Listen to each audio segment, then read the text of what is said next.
Joining us now, Chairman, Republican Party of Virginia, John Whitbeck. Mr. Chairman, welcome. Johnny come lately. How are you? I'm doing fine. You know what? It's hashtag Johnny come lately, just so you know. Just, put that out there, John. Now, look, John, I love you like a brother, man. I really do, John. I really do love you. But, man, you got to show some leadership here. You're having your meeting Saturday of State Central. You guys are going to decide have a primary or a convention, right? Ongoing saga within Republican Party of Virginia. We're 75 days to an election. We're getting our keister kicked right now in Virginia by the Clinton campaign. And we got to mobilize everybody we need. You guys made a deal, right? You had a handshake. You had a deal. The deal was primary for presidential in Super Tuesday 2016, and then convention for the statewide ticket in 2017. That was the handshake made. That was the deal made. And now you're going to go back. You guys are going to go back on the deal. And you got people saying, oh, I wasn't part of that. I just got elected. I don't care what they say. But in my book, a handshake is a handshake. And you're the chairman. You were there when the deal was made. Why don't you stand up and lead and say, look, we made a deal. I'm going to advocate on its behalf. You need to vote for a convention. Then after that, I don't care what anybody does. It's, it's open season. But doesn't somebody's word matter anymore in the Republican Party of Virginia? Well, first of all, I like how you're a converted conventionista all of a sudden. I mean, 2 years ago or a year ago, you were on the show saying John Whitbeck needs to lead. He needs to advocate for a primary because the primary is the best thing in 2016. Yes. Yeah. So, John, we got to get you nailed down on one position and stick with it. So, but the real frustrating thing about this is, no matter what the chairman of a party does, they're always going to be questioned. And I've been consistent in my position on this all along, and I put that in writing. I put it on social media. I don't see what more I can do to be clear. And the even bigger frustrating thing is we have an election going on right now, in case you haven't noticed, John, and I'm focused on making sure that we close the 8, 12, 16-point gap that we keep seeing in these polls in Virginia. This meeting is going to happen on Saturday, then it's going to be over, and whatever's decided is decided, but it's not going to mean anything for how we perform in 2016. We got to make sure that we win Virginia, because without Virginia, we're not going to win the White House. John, I think that's a Pollyanna view, and I'll tell you why. If you guys go back on the deal that was made, and it doesn't matter what my position is. My position is if you handshake and you look somebody in the eye and you make a deal, you stick by your word. So if you go back on it, I agree. If you guys go back on it and end up with a primary, there's going to be an all-out rift now, again, within the Republican Party of Virginia, with all the convention people thinking they got sold down the river and sold out and lied to, right? When they went with us on the primary for Super Tuesday, which I was a huge advocate of, as you legitimately pointed out, right? I was a big advocate of that. I'm also an advocate of keeping my word. And our word was you give us the Super Tuesday primary, which I was an advocate of because it was going to help Trump, period. Okay, everybody knows that. But I also believe that if you make an agreement, you stick by it. And for the people coming in and say, well, I wasn't part of that, I just got elected to State Central, screw that. I think that's very disingenuous. And I think if you go down this path, you get all the convention people that are going to feel they got stabbed in the back again by the establishment again, and they're going to sit on their hands. And now you have all this infighting when you could simply solve it by saying, look, I advocate for a convention because that was a deal that was made. I was there when everybody shook hands. And yes, it's not in writing and it's not binding and it was a recommendation. We get all that, right? We get all the lawyerese. But at the end of the day, they made a deal. And I think you guys should stick by the deal, because if you don't, you're going to open yourself up to infighting and a mini civil war with 75 days out in the most critical election in perhaps our republic's history. How does that make any sense? Well, I don't disagree with you, and I don't know how many times I have to say it before you get it that I agree with you on that. But I disagree that somehow there's going to be this massive civil war. I do think that is a problem in the party that we have this focus, this overwhelming focus on process.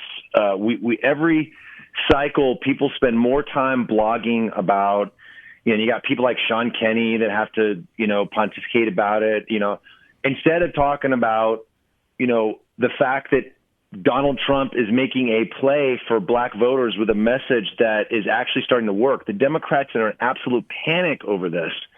And instead of talking about Hillary Clinton's foundation, basically after Bob McDonnell has to go all the way to the Supreme Court for vindication, Hillary Clinton, you donate to her foundation and you get a meeting with the Secretary of State.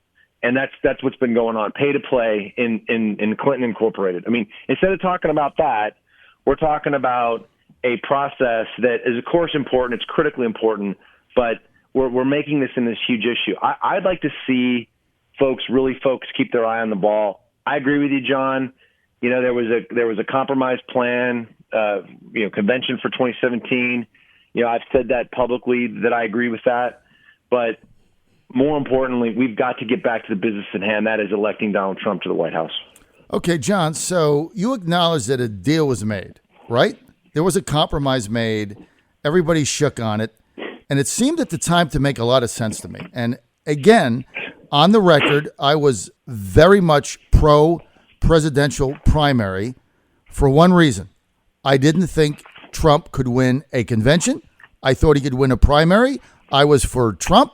I didn't care about anything else. So honesty is the best policy. But we made a deal. So why wouldn't you stand up and say, look, I'm the chairman. I was there when the deal was made. We need to honor this deal. Why would you recuse yourself as the leader of the party in disarray as it is now? Why wouldn't you just stand up and say, you guys and gals need to honor your word? Why wouldn't you do that? Well, first of all, the party's not in disarray. It's more fiscally responsible and sound than it's been in years. We're very united behind winning our congressional races. We're very united behind getting Donald Trump elected, and no one vote in State Central Committee is going to, create so much division that's all going to fall apart. I think that's a little absurd. But let's look at this from the perspective of those that ran on the primary mantra. There are those that were elected to State Central, particularly up in Northern Virginia in the 8th Congressional District, for example, that ran saying, I will vote for primaries. When I go to State Central Committee, if you elect me, I will vote for primaries. They were elected by an overwhelming margin. They gave their word that they're going to vote for primaries. And if they break their word to their constituents, which is really what a State Central member is somebody who represents Republicans to the State Central Committee, then you could argue that they're breaking their word too. I think at the end of the day, State Central Committee is 83 members, including myself. They're going to take a vote, and that vote's going to be binding, and that's the way it's going to be. Do I think they should vote to avoid breaking what was a handshake deal? Absolutely. But am I faulting people who ran on one particular way, whether they were a convention or primary? No, they ran for office making promises. And this is why we're in the mess we're in at the national level, because we have so many Republicans in Congress who have told us they were going to do things when they got there. They acted conservative, and then they didn't act conservative when they finally got to govern. They didn't keep their word. Well, I think our State Central Committee members should keep their word, but there are those that didn't give their word to support conventions, and their position is to be respected. And as chairman, it's my job to represent all Republicans and be fair, despite my own personal feelings that we ought to stick to the 2017-2016 compromise. Okay, so you're going on the record saying that you're in favor of going with a convention in 2017 simply for the same reason that I'm saying, and I'm not going to get into whether you have a convention or primary and who benefits or not. I think that's moot right now. But you're agreeing with me that a compromise was made and State Central should have the wisdom when they meet on Saturday to honor that deal. Is that my understanding? Well, I think you create division with sort of the way you frame it, but I've been consistent from the very beginning after the decision was made. Which, by the way, I supported a convention for 2016, right, as well, right. And I don't think I've ever voted for anything but a convention while being on State Central or even before State Central, but I do believe that you sort of look at the all of the above approach. What's best for the particular cycle, and in this particular instance, pretty much all of our candidates who are running right now, with the exception of one or two who have been really agnostic about it, have said that they would prefer to have a convention. And frankly, the nominating process should not exist for itself. It should exist to help the eventual nominee. In 2014, I supported a convention for Ed Gillespie because I wanted to make sure that he wasn't outspent 20-1 instead of 10-1. And by having to spend a bunch of money in a primary. In 2013, I supported a convention for Ken Cuccinelli because I felt, one, he was the best candidate for the party, and two, because there was a strong fundraising apparatus on the Democratic side that we were not going to be able to match. And if we're spending a bunch of money in the primary, then we're just not helping ourselves win the election. And so I think that's what you do. You take a look at now in 2016, with the way that the state convention went down, it turned out to be the right call to do a primary in 2016. Because right. Can you imagine with the Cruz-Trump delegate fight, taking place in a state convention? I mean, it was not something that we would have emerged from united like I think we otherwise did. And I think this is it ended up being the right decision, even though I opposed it to begin with.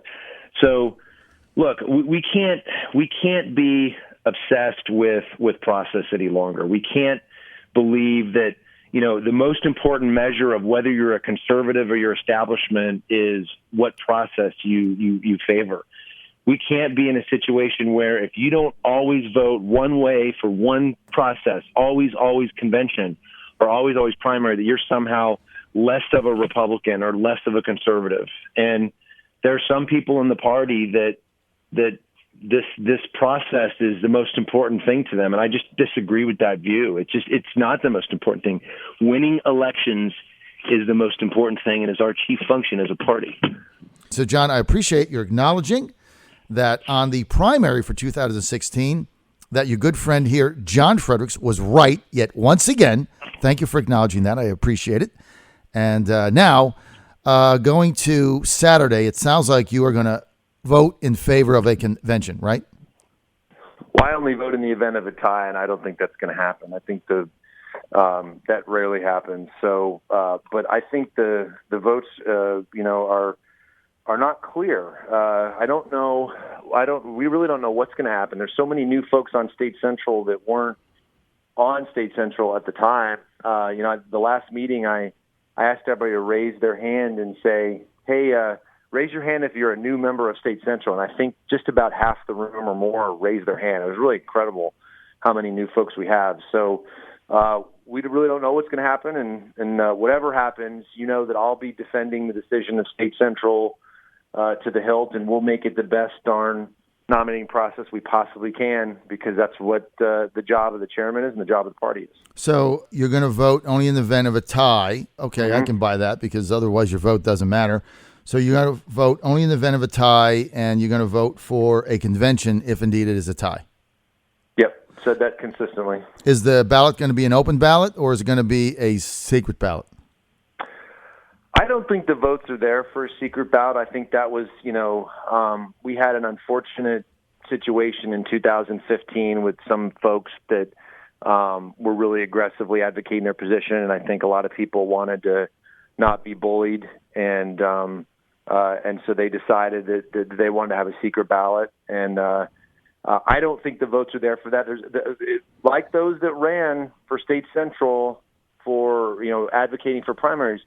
Many of them ran on transparency, and supposedly that we need to be more transparent State Central, which I don't think is an issue that really needed addressing at this point, because everything is transparent. All has to be reported in federal finance laws and whatnot. But they ran on transparency. So if they support a secret ballot for this, I'd be shocked because, I don't think there's anything less transparent than a vote in secret. I think it's a necessary use of our balloting procedures at times. There's no question, but I'm anxious to see if the folks that have been pounding the transparency issue into the ground are going to, stand by that and vote against a secret ballot. Well, many of these state central members did run on transparency. I agree with you. I think it is going to be an open ballot. I think it would be very difficult for them to go back on their word. And I got a text here from Corey Sneed in Southside, Virginia, who says odds 3-1 for a convention. Everyone is fighting the 2012-2013 battle, and I guess that's part of it. So, John, I guess we'll see how it plays out. I've only got a minute remaining. We're way behind in Virginia. We've got two of our Republican congressmen that have completely abandoned Trump. Ridgel, obviously not a popular person on our show in the 2nd District. I don't even want to get into that. I don't have time. Barbara Comstock in the 10th, abandoning the Trump campaign, opening up a shadow campaign, separate offices, isn't coordinating anything. In 1 minute, how do you turn this around so we can become competitive in November in Virginia? Well, I think the field program that we've started building in 2015 has been very effective. The voter registration alone, I'm very proud of the numbers that we've accomplished throughout the state. And I think shifting resources and adding resources to Northern Virginia is the answer. I think we need more folks on the ground. We need the Trump campaign really needs to make a push this next few months in Northern Virginia. And I think it doesn't matter whether Congressman or Congresswoman so-and-so is endorsing. Endorsements don't win elections. What wins it is on the ground, and that's what we need to do is expand the already robust field program and just make sure that every door is knocked, every phone call is made, and every dollar is raised. All right, that's going to be the final word from John Whitbeck, chairman of the Republican Party of Virginia. They're meeting Saturday, Convention Center, 10 a.m. in Richmond. It seems to favor a primary, and looks like the deal that was made is going to get reneged on. Very unfortunate circumstance, but maybe cooler heads prevail. We'll see how it plays out. John, thanks for being with us, and thanks for coining my new hashtag, Johnny Come Lately. I like it. Convention, what did you call me?